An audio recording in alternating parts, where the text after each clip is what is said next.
हमें स्टूडियो में ज्वाइन करें हाफिज एहसान खोखर साहब, सीनियर माहिर कानून, और फैसल चौधरी साहब, आप वकील हैं, बानी पीटीआई इमरान खान साहब के सीनियर माहिर कानून। आप दोनों का बहुत शुक्रिया ज्वाइन करने के लिए। हाफिज साहब, गुफ्तगू का आगाज़ आपसे राना सनाउल्लाह साहब की एक दो बातें कोट करना चाहूँगी। एक तो उन्होंने ये कहा कि उन्हें लगता है, और फैसला बाकायदा तौर पर उन्होंने दे दिया है राना साहब ने, वो कहते हैं कि उन्हें लगता है 190 मिलियन पाउंड केस में इमरान खान साहब को सज़ा हो रही है। सो हाफिज साहब, रियासत के पास इमरान खान साहब को जेल में रखने के लिए कोई मतलब अब ठोस किस्म के कोई केसेस बच गए हैं या नहीं? बिस्मिल्लाह अलीना, एक तो ये है कि जितने भी पीटीआई के फॉर्मर प्राइम मिनिस्टर के ख़िलाफ़ जो केसेस हैं, अगर उनमें रेटिंग की जाए कि कौन से ऐसे केसेस हैं जिसके अंदर लीगली जो है वो बड़ा स्ट्रॉन्ग है और जिसके अंदर एविडेंस जो है वो ज़्यादा आई है, वो है आपका एक 190 मिलियन पाउंड्स का केस। चूँकि इसके दो एस्पेक्ट्स बड़े इंपॉर्टेंट है। एक इसका एस्पेक्ट ये है कि प्राइम मिनिस्टर ने उस कैबिनेट से अप्रूवल ली जिस अप्रूवल से पहले जो है आपने उसकी एक डीड जो थी वो साइन कर ली थी, और 13 दिसंबर को आपने साइन की थी, और आपने कैबिनेट की मीटिंग जो है वो आपने बुलाई थी 3 दिसंबर के अंदर। और जो एजेंडा आपने एडिशनल एजेंडे के तौर पर अंदर डाला, जो आपका 1973 का रूल्स ऑफ बिजनेस है, उसकी भी क्लियरली वायलेशन थी कि उसको किसी न किसी मिनिस्ट्री से या किसी न किसी मिनिस्टर से आपने उसको कैरी करवाना होता है। और आप उस चीज़ की प्रपोजल्स ले रहे हैं या उसकी प्रपोजल जो है आप कैबिनेट के अंदर ला रहे हैं और उसकी डिसीजंस ले रहे हैं, जिसका ऑलरेडी गवर्नमेंट ऑफ पाकिस्तान के नुमाइंदे ने जो है उस डीड को साइन कर दिया था। फिर दूसरा ये है कि उस मीटिंग के कॉन्टेक्स्ट के अंदर जो उनके बड़े क्लोजेस्ट मिनिस्टर्स थे उनका भी आया कि उसे बोलने नहीं दिया गया या उसको एजेंडा नहीं किया गया, और एक एनवेलप जो है उसको लहराया गया और उसके अंदर कहा गया कि इसको आप अप्रूव कर लें। तो अगर सारे कॉन्टेक्स्ट के अंदर देखा जाए तो मेरा ये हुकूमत खोल देती वो एनवेलप वैसे नहीं, देखे ना, एनवेलप जो है, बात तो वो है कि जो आपकी 3 दिसंबर 2019 की मीटिंग की बात है, क्या 3 दिसंबर 2019 की जो मीटिंग है वो in accordance with law, constitution, या प्राइम मिनिस्टर ने उसको प्रॉपरली चेयर किया है? सवाल ये है। और दूसरा सवाल ये है कि अलीना, अगर इसका एक रेसिप्रोकल चीज़ ना आती जो अलकादिर ट्रस्ट के अंदर आता है तो शायद इतनी बात आगे ना बनती।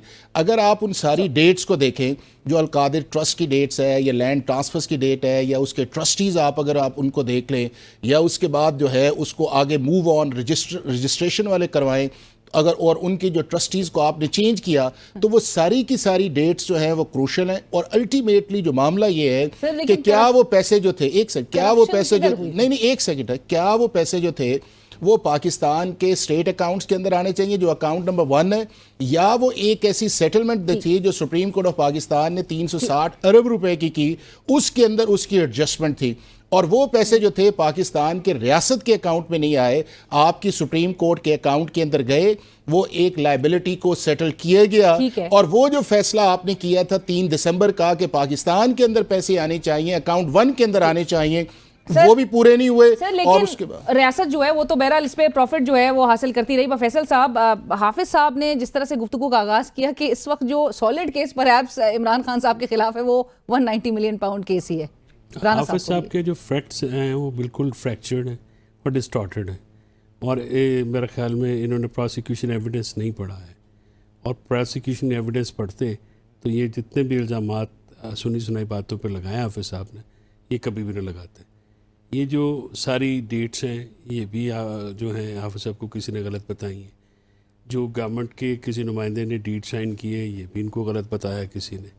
तो क्योंकि इन्होंने मुझसे नहीं पूछा एज़ यूजुअल, तो पूछ लेते तो ठीक हो जाता। चलिए आप डेट्स बता दें, आप उन डेट्स को बता दें। आप 13 दिसंबर वाला जो है वो डेट बता दें। मैंने कहाँ पे क्या बताना है हाफिज साहब, मैंने मुझे पता है। इधर ही बता दें, नहीं इधर नहीं बता, ताकि वो पता चले। डिफेंस काउंसिल अदालत में सजा होने जा रही है, और आपकी सजा तो बात देखें 4 में हुई, सारी सस्पेंड हो गई। तो इसमें जिस जज साहब जिस तरह से बैठते हैं वो तो लगता है मुझे इतने प्रेशर में हैं। मैं तो दुआ करता हूँ उनकी ज़िंदगी की कि फैसला सुनाने से पहले कुछ और ना हो उनको।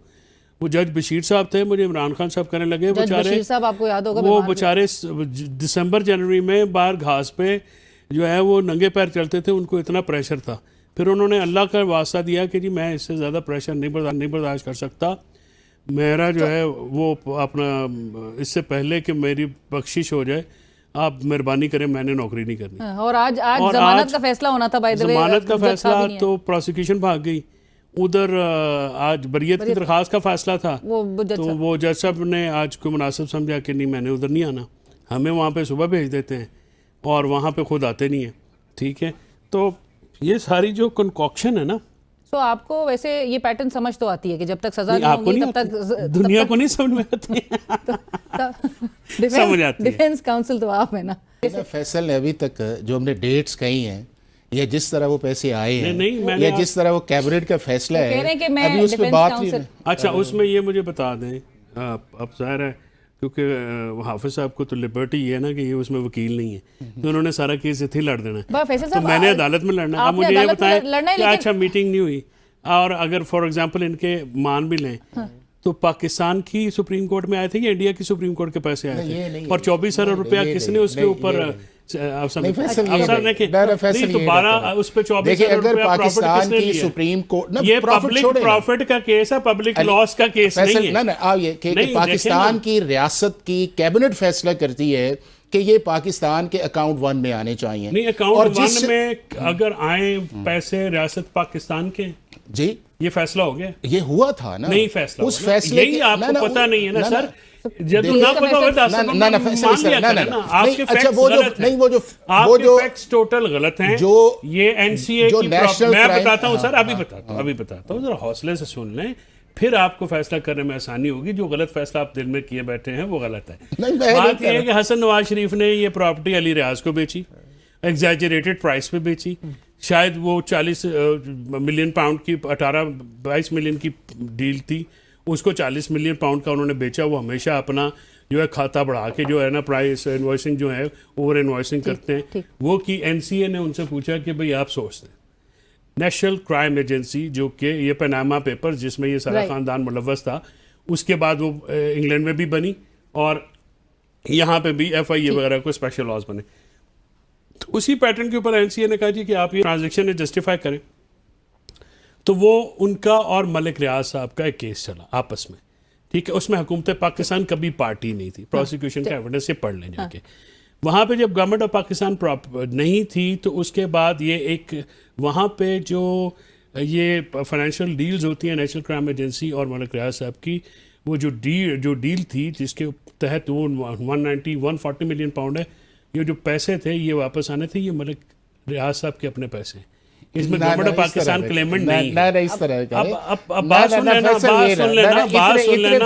वो भाईजान जिन्हें ਤੁਹਾਨੂੰ ਦੱਸਿਆ ਉਹ गलत नहीं ਦੱਸਿਆ नहीं ना, ਉਹਨੇ ਖੁਦ ਵੀ ਨਹੀਂ ਪੜਿਆ ना। नहीं मुझे ये तो बताएं, तुझे कਦੋਂ फाइल पढ़ी जो है? अकाउंट नहीं तुझे जो फाइल account- पढ़ी है? एक सेकंड सुनो, मेरी इतना बात ना करें। इसलिए नहीं, आपसे मोतबर है कि मैं वकील हूँ, नहीं, उस केस में आप नहीं है। नहीं तो आप कह रहे ज़्यादा- आर्गुमेंट जो अकाउंट्स क्लोज किए नहीं गए नहीं थे, या आपकी बात accounts- गलत है ना, जिनको वो किया गया बात वो कौन पहले से थे? नहीं, बात गलत है अच्छा, आपकी, टोटल गलत नहीं, है। गवर्नमेंट ऑफ पाकिस्तान ने साइन ही आपके कुछ नहीं facts किया। नहीं, गवर्नमेंट ऑफ पाकिस्तान ने कोई नहीं साइन किया, अच्छा, प्रोसिक्यूशन का डील एविडेंस बना एनसीए के साथ साइन नहीं हुई? जी एनसीए के साथ मलिक रियाज साहब की डील साइन हुई नहीं, है और ये गवर्नमेंट ऑफ पैसे मलिक पाकिस्तान- रियाज साहब नहीं, के हैं। गवर्नमेंट ऑफ पाकिस्तान इसमें नहीं ये है। हुआ था जिसकी वजह से ये पैसे वापस आए थे। उन्होंने कहा जी 5 साल केस चलेगा। उस वक्त ताज़ा गवर्नमेंट ऑफ पाकिस्तान को माशाल्लाह हाफिज साहब के फेवरेट इफ्तिखार चौधरी के फैसलों की वजह से वो रेकॉर्डिंग में भी इंटरनेशनल आर्बिट्रेशन में आपको तकरीबन 150 मिलियन का जुर्माना हो चुका था, ठीक है जी।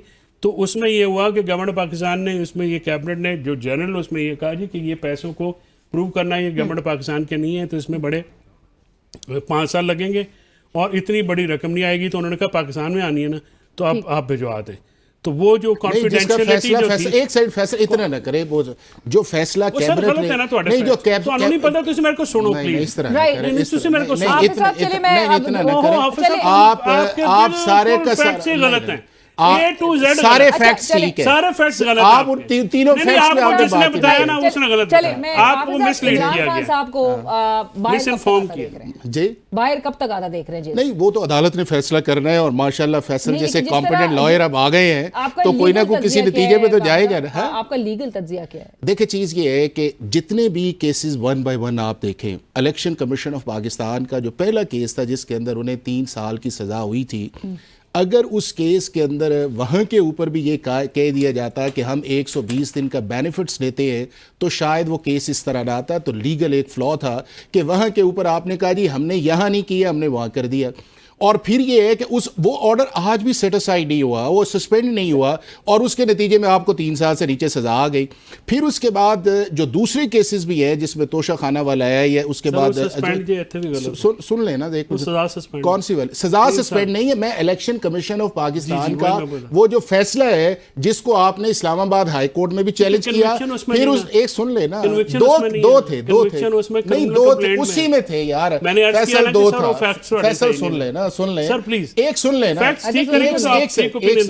इलेक्शन कमीशन ऑफ पाकिस्तान का जो पहला फैसला था उसके अंदर इन्हें 3 साल की डिस्क्वालिफिकेशन आई, और उसके अंदर एक रेफरेंस जो है वो सेशन जज के पास चला गया। वो फैसला जो है वो आज तक इंटैक्ट है, और वो झगड़ा ये था कि बजाय इस्लामाबाद हाई कोर्ट के अंदर उसको परसू करते, ये लाहौर हाई कोर्ट के अंदर चले गए, और उसी के कॉन्सिक्वेंस के अंदर 3 साल के एडिशनल सेशन जज ने सजा दी जो इलेक्शन कमीशन का रेफरेंस था।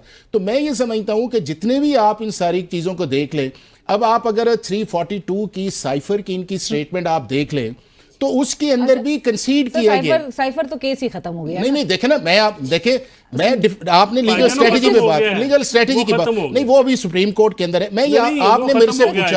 आपने मेरे से ये पूछा कि लीगल स्ट्रेटजी, आप मुझे बताएंगे मैं आपसे पूछी थी लीगल आपका व्यू बाहर आता कब तक देख रहे हैं आप इमरान? नहीं देखे, 2 ही उनके इंपॉर्टेंट अब केसेस रह गए, एक है उनका तोशा खाना 2 जो है, और दूसरा दूसरा जो इंपॉर्टेंट है 190 मिलियन पाउंड, 190 मिलियन पाउंड के अंदर भी ये डिफेंस साइड जो है। दूसरी बात यह है कि मैं आपको बिल्कुल बताऊं कि अगर तो लीगल प्लेन के ऊपर हो तो इमरान खान साहब को 1 हफ्ता जेल में रखना चैलेंज है, इससे ज्यादा 1 हफ्ता चैलेंज है। लेकिन ये पॉलिटिकल प्रोसिक्यूशन है, प्रोसिक्यूशन नहीं है। ये पॉलिटिकली मोटिवेटेड केसेस हैं, मलेशियस इंटेंट के साथ बनाए गए हैं, और ऐसे कई केस बनाते रहेंगे ये हुकूमत, जब आप जैसे 3 MPO के और इस किस्म के केसेस जो है वो बनते रहते हैं। सो इमरान खान साहब की जो लड़ाई है ना वो लीगल नहीं है, वो पॉलिटिकल है। लीगली जो है, मैं आपकी इस बात से मैं बिल्कुल, जो तनकीद करते हैं उनको भी मैं बता रहा हूँ कि ये आप गलत करते हैं, और इमरान खान साहब की लीगल टीम जो है वो बड़ी एफिशिएंट है, और उन्होंने अपने तमाम कामों पे किसी किस्म का ना कोई तखीरी हरबा है। हाँ, ये जरूर है कि एक हाफिज साहब वैसे इस बात को नहीं मानते कि उनकी कोई वकील दूसरे वकील को नहीं मानता, और खासकर जड़ा वकील उस केस में ना हो तो बिल्कुल ही नहीं मानता। देखे ना, नई चीज है, अच्छा कह रहे हैं इस चीज के अंदर, और अपने क्लाइंट्स को इसी तरह की एडवाइस देनी चाहिए कि you are in safe hands. But ultimately ये है कि ग्राउंड रियलिटी के मुताबिक क्या उन केसेस को लड़ा गया है वो एक क्वेश्चन मार्क है। वो आप भी बोले हैं, दूसरे भी बोले हैं, सब ने उसके अंदर कहा है, और मेरा है कि इससे बहुत बेहतर इस लीगल स्ट्रेटेजी को सुप्रीम कोर्ट, हाई कोर्ट, कोई एक केस देख लेना आप। मुझे सिर्फ ब्रीफली बता दें, मुझे रैप अप करना है। 26 अमेंडमेंट के तहत ये बनाई गई जो आईनी बेंच था, ये अपनी समाप्त करने 14 नवंबर से जा रहा है। इसकी क्या लीगल स्टैंडिंग होगी? लीगल स्टैंडिंग कॉन्स्टिट्यूशन के अंदर है, आर्टिकल 191A। नहीं 26 कॉन्स्टिट्यूशन अमेंडमेंट का चैलेंज जितनी देर तक उसको सस्टेन नहीं किया जाता, सस्पेंड नहीं किया जाता, वो आपका लॉ ऑफ द लैंड है। और लॉ ऑफ द लैंड, एक सेकंड सुन लेना, एक सेकंड। और उसके अंदर ये है कि जब तक आपका लॉ ऑफ द लैंड है, और पीटीआई उसका प्रोसेस है, कौन सी ऐसी उसकी क्लॉज है जिसको पीटीआई ने एक्सेप्ट नहीं किया? कॉन्स्टिट्यूशन बेंच से बैठी हुई है। नहीं, प्रोसेस क्यों आ गई? नहीं देखे, पीटीआई ने वोट पाई, जिन्होंने वोट दिया देखे, अगर वो अमेंडमेंट अच्छी ना होती तो जुडिशियल कमीशन के अंदर गिने जाते, चीफ जस्टिस के अंदर कर रहा हूं इस एक बात पे। It's a worst law, it's a bad law, but it's a part of the constitution as per now. और जितनी देर वो कॉन्स्टिट्यूशन के अंदर है, आपको कॉन्स्टिट्यूशन बेंच का जितने फैसले हैं उन पे जाना पड़ेगा। और उसके अंदर एक और आ गया है कि जितनी देर तक फर्स्ट कम फर्स्ट एंटरटेन, तो जब 26 अमेंडमेंट की बारी आएगी तो उस वक्त देखा जाएगा। थैंक यू सो मच हाफिज खोकर साहब, फैसल चौधरी साहब, thank you for joining us, और इसी के साथ ही बड़ी